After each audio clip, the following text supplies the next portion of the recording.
Bonjour tout le monde et bienvenue dans cette nouvelle leçon de langue des communications dans laquelle nous allons apprendre à utiliser le lexique des matières et des formes pour pouvoir décrire un objet. Avant de commencer, nous allons faire un petit rappel des types de descriptions que nous avons déjà travaillé. Nous avons vu la description d'une personne, d'un lieu, d'un animal, et puis maintenant, on travaille sur la description d'un objet. Également, nous allons rappeler les moyens de caractérisation qui nous permettent de faire la description. Les moyens linguistiques, bien sûr. Alors, il y a les adjectifs qualificatifs, épithètes, attributs, apposés, de couleur, exemple petit, noir, carré, etc. Compléments de nom qui sont introduits par des prépositions, exemple en velours, acaron, en laine, etc. Et puis, les comparaisons au moyen de comme, exemple rouge, comme du son. Découvrons quelques artisans marocains qui sont en train de fabriquer des objets. Là, on commence par ce menuisier qui est en train de fabriquer des tables, des chaises, des portes, des tabourets, etc. Un cordonnier en train de fabriquer des babouches. Et puis, un potier en train de faire des tagines. Ce dinandier marocain en train de confectionner des objets en cuivre. Vous avez cette femme marocaine en train de tisser un tapis. Et puis ce tailleur qui confectionne des vêtements. Ce verrier qui est en train de fabriquer des objets en verre. Et puis ce vannier qui fabrique des sacs, des plateaux, des chapeaux, etc. Regardons maintenant le fruit du travail des artisans marocains. Divers objets très précieux. Un très joli travail fait par les artisans marocains dans divers domaines.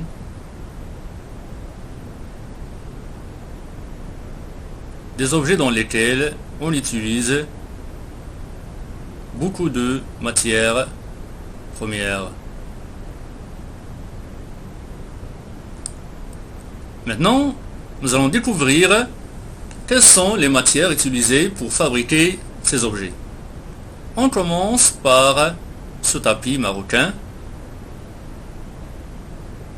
Alors, pour fabriquer ce tapis, on utilise de la laine vierge. Nous avons déjà vu ça dans le texte qui parlait des tapis.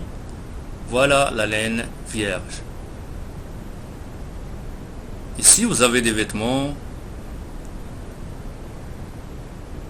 Pour les fabriquer, on utilise de la soie, le velours, également du coton. Ce sont quelques matières premières pour fabriquer des vêtements, des serviettes, des tapis et beaucoup d'autres choses à partir de tissus.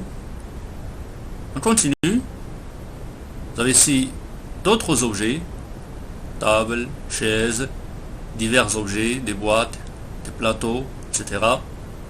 Alors, ces objets que vous avez ici sur les images sont fabriqués à partir de bois, des objets en bois. Bien sûr, pour avoir du bois, nous avons besoin d'arbres. Qu'est-ce qu'on fait avec les arbres?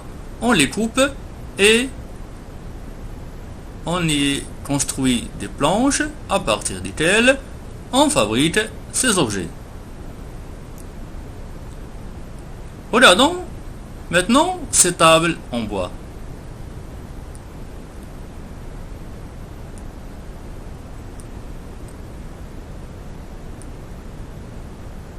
Plusieurs formes, plusieurs couleurs et surtout l'origine du bois est différente. Parce que, comme vous savez, il y a plusieurs types d'arbres. Il n'y a pas qu'un seul type d'arbre. Il y a par exemple la première table, il est en noyer. Regardez l'arbre, ça c'est un noyer. Il est fabriqué à partir du bois du noyer, table en noyer. Deuxième, en tuya.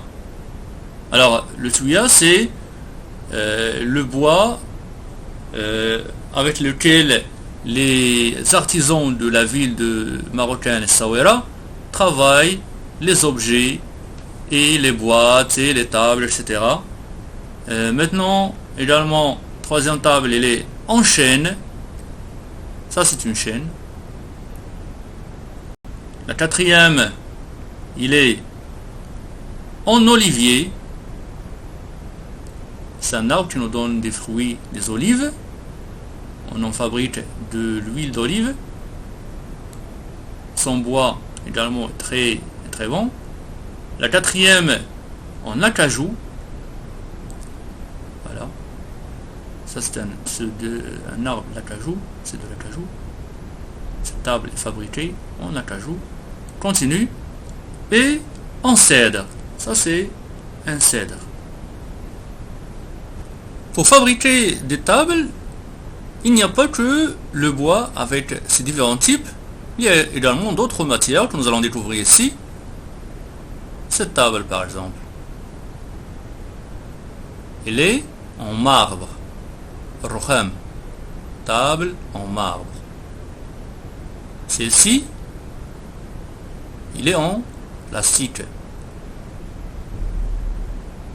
Celle-là, regardez bien. C'est une table en verre. Et puis,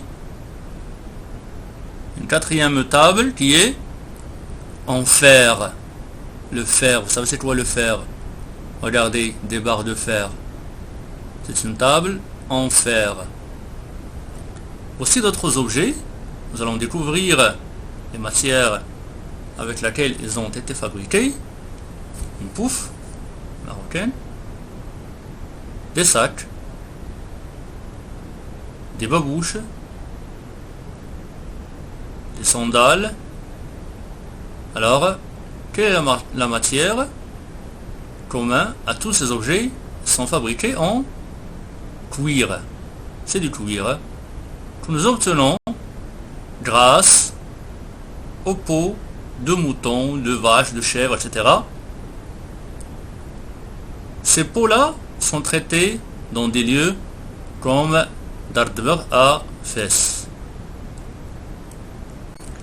D'autres objets des tagines marocains, tangia, des verres traditionnels, des récipients pour mettre la soupe marocaine, harira que nous mangeons pendant le ramadan, des petits objets de décoration, petits tagines, des vases, etc. Alors tout cela, tous ces objets-là sont fabriqués à partir de quelle matière? La matière, c'est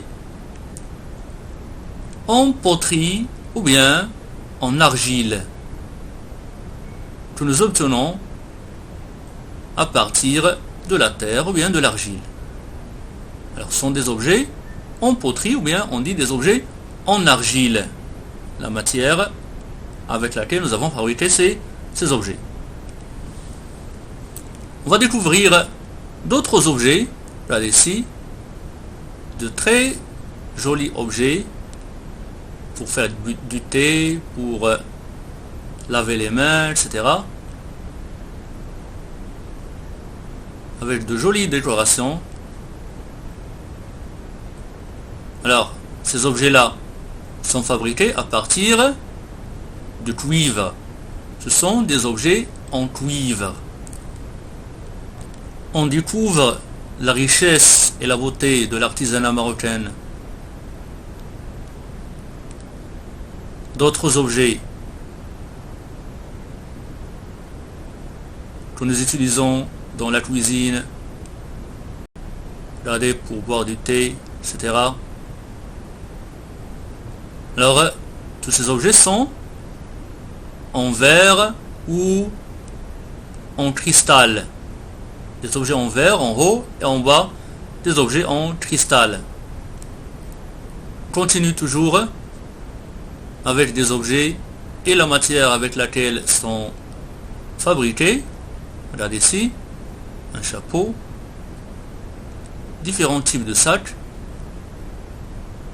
différents objets qui sont en palmier tressé ou bien en paille. Ils sont en palmier tressé ou bien en paille tressée. Alors, comment on obtient le palmier? Ça, c'est un palmier. Ce sont des arbres. On utilise leurs feuilles pour fabriquer ces objets. Alors, regardez bien ici. Pour indiquer la matière, comme on a dit tout à l'heure, on emploie en, une préposition, en bien d'autres prépositions, suivies du nom de la matière. Alors, ça, est-ce que c'est un adjectif? Ou bien un complément de nom ou une comparaison? Préposition plus nom, c'est un complément de nom. En palmier, en paille, etc. Bon, les compléments de nom. On passe maintenant aux formes des objets. Quelles sont les formes des objets? Si on veut les décrire, quels sont les mots que nous allons utiliser pour décrire ces formes? Et on va travailler sur les formes les plus utilisées et les plus connues. Vous avez ici la forme carré, rectangle, cercle, ovale comme un œuf, triangle et losange. Regardez ce tapis par exemple. Quelle est sa forme? Laquelle forme? Regardez ici. Carré, cercle, ovale, rectangle, triangle, losange. Alors sa forme est, bien sûr, ce tapis a la forme d'un rectangle. L'adjectif que nous allons utiliser, c'est un tapis rectangulaire. Cette table maintenant, quelle est sa forme? Oui, alors, elle a la forme d'un cercle. L'adjectif, on dit que cette table est circulaire ou bien on dit également ronde. Celle-là, il n'est pas rectangulaire, il n'est pas circulaire. C'est une table ovale. La forme ovale. On continue. Un sac. Comment il est? C'est un sac carré. Un sac carré. Alors, carré, rectangulaire et tout ça, ce sont des adjectifs qualificatifs. Une fenêtre. Regardez la forme de cette fenêtre. C'est une fenêtre qui a la forme d'un triangle. On dit c'est une fenêtre triangulaire. Triangulaire, c'est l'adjectif qualificatif. On continue. Et ce miroir.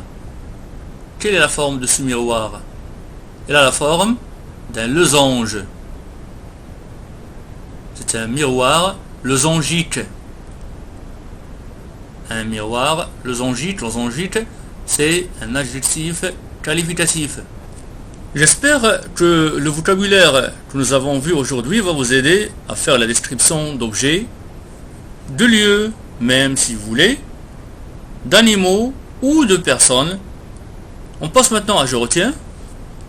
Pour pouvoir faire la description d'un objet, on indique la matière ou les matières avec laquelle il a été fabriqué au moyen d'un complément de nom qui se compose bien sûr d'une préposition et d'un nom en velours, en argile, en cuir et on précise sa forme au moyen d'adjectifs qualificatifs exemple triangulaire, rond, carré, ou d'un nom indiquant la forme. Il a la forme d'un triangle, il a la forme d'un cercle, etc. On va finir avec un exercice. Complète les phrases suivantes pour indiquer la forme et ou la matière. Les tapis sont tissés avec... Avec quoi sont tissés les tapis? Vous allez compléter par un mot qui indique la matière. Les pneus de voiture sont en quoi? La matière. Et ils ont la forme de... Continuez. Chez le menuisier, les portes sont la forme et ils sont fabriqués en la matière. Ce vase est en... Écrivez la matière. Ce plateau est la forme. Il est en la matière. Sur ce, je vous dis à bientôt et à une nouvelle leçon.